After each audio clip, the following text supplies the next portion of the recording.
Le week-end dernier, les autorités nommées par le Premier ministre et résidant dans la capitale économique étaient de retour dans la ville. Il s'agit de Noël Mbomba, ministre délégué auprès du ministre du Budget et du Financement des Pensions.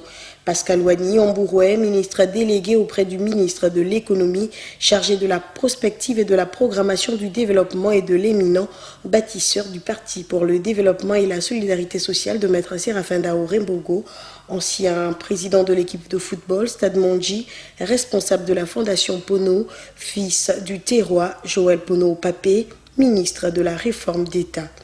Ils étaient de retour pour décliner au Port-Gentillet les programmes urgents des départements ministériels dont ils ont la charge.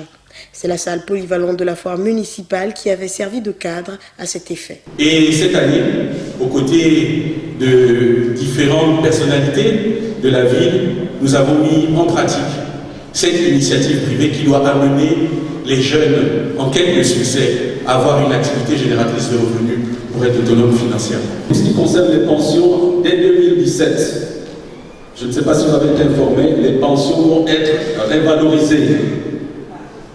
À part, tous les pensionnaires fonctionnaires auront au minimum 150 000 francs CFA. C'est une décision du président de la République. Je verrai. La route Port-Gentil-Omboué est toujours une priorité.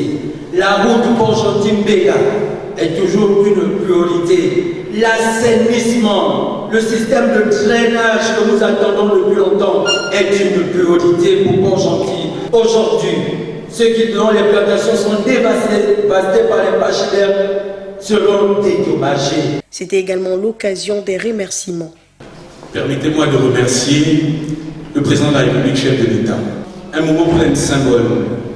Plein de symboles parce que je suis ici par l'assistance de mes anciens.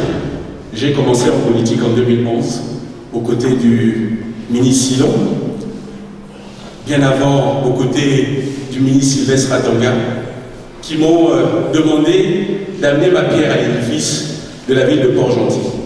Je voudrais ici, avant de commencer, exprimer toute ma gratitude au Très-Haut qui nous a préservés pendant ces temps de turbulence.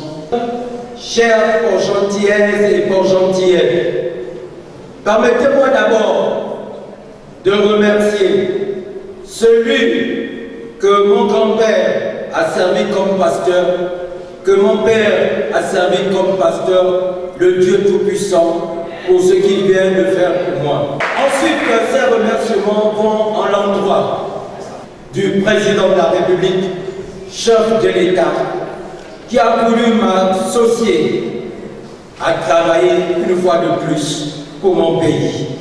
Ces remerciements aussi vont à l'endroit du Premier ministre qui m'a nommé et de mon président, Maître Séraphin Daoré Mbogo,